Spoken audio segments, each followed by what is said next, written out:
sleep, his hands opening with painful sea cuts that refuse to heal in the abrasive salt air, his feet becoming numbed by the cold, his mind slowing down in the absence of a setting sun. Still, the work goes on, one day merging with the next, the ship's hold never seeming to fill. No recall of the beginning, no foreseeable ending in sight.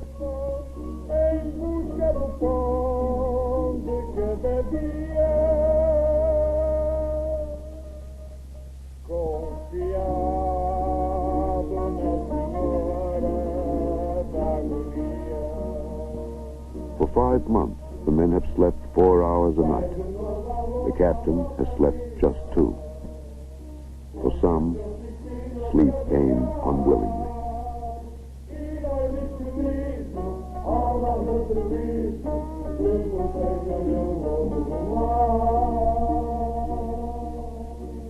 Sails go up in answer to a sudden wind, but the breeze that brings them greater mobility also brings their greatest problem.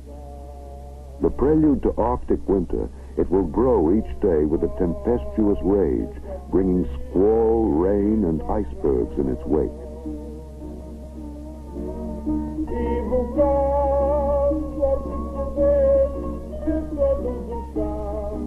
Ready to leave or not, soon all must be out of its way, for it roars in like a steaming freight train, and there is little chance of surviving head-on collision.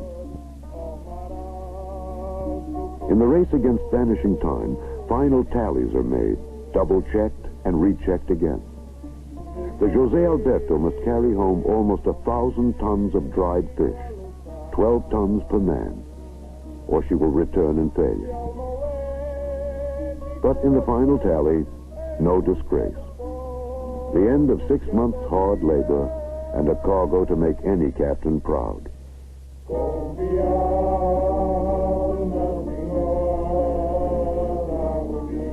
Homeward bound.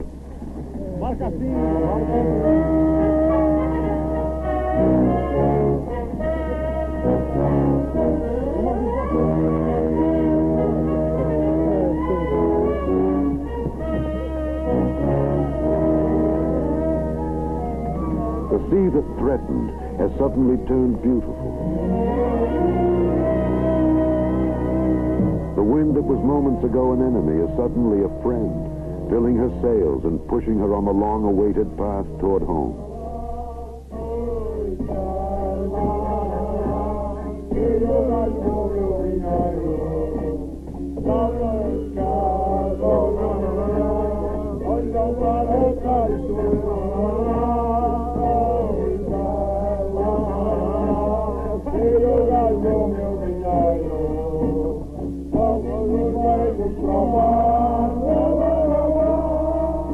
The end of a campaign is celebrated, but at the same time filled with nostalgia. For the situation that endangers life makes life cherished all the more. On into the evening they will talk of cod. The music they listen to is about the sea, and it is played on guitar strings made of fishing line. The cod that until now have merely been consumers of bait, fillers of dories, and cargo for the hold, will tonight become romanticized with the pride of having won them the hard way.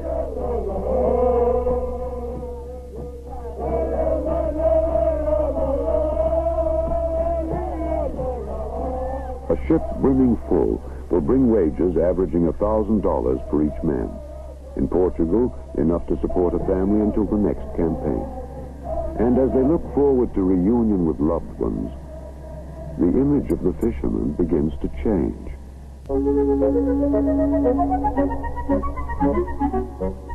In 6 months, many have not bathed, changed clothes, shaved, or had their hair cut. Till now, there has been no need. For 20 hours a day, all they have known is cod. Cod for breakfast, lunch, and dinner. Boiled cod, poached cod, fried cod, broiled cod, cod steaks, cod fillets, cod tongues, cod cakes.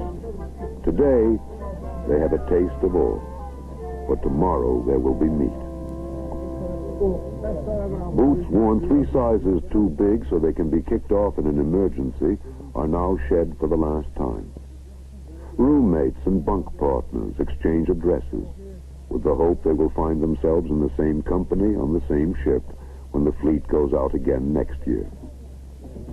Even now, as they prepare to sleep, on the shores of Lisbon, thousands of families await their arrival. Among them, some half-dozen wait in vain. Those who do come back return not just from the sea, but from a journey into history, and on their lips is a prayer of thanks that it has delivered them safely back into modern times.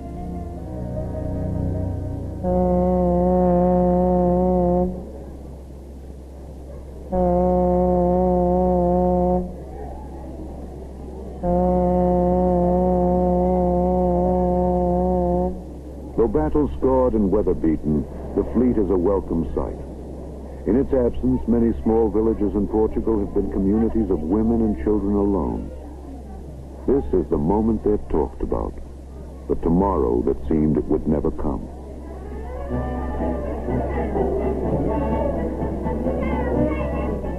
Sons have grown taller, mothers grown older. Children have learned to speak their first words. A homecoming with all the exuberance of soldiers returning from battle. Husbands and wives must become reacquainted.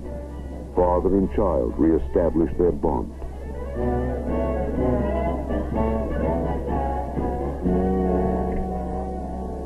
What is worst about homecoming is that separation must begin again in just 6 months. But this is the legacy of Lisbon, a harbor wetted by waves and tears, witness to moans of sorrow and cries of joy as it maintains a permanent place in Portuguese history. Many generations have stood at these docks. These men just a short time ago, young boys, waiting for their fathers to return from the sea. And so the process continues. Boys growing to men, men going to sea.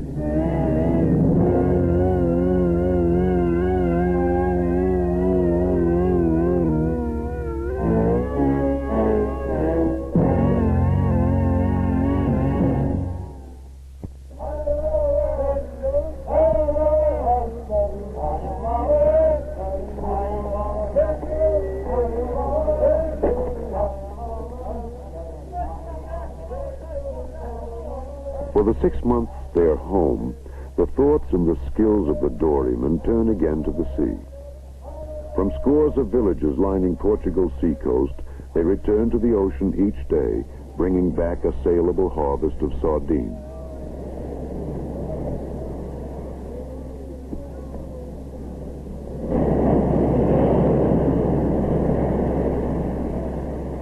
During these winter months, they call themselves the one-day fishermen of Portugal, taking the experience gathered on distant shores to match wits with this sea of their own. Using the time-honored method of hand net and oxen, they again choose a rugged way of life.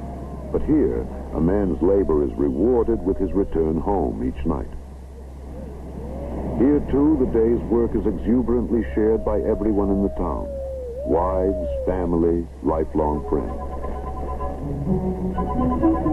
But the respite will end too soon.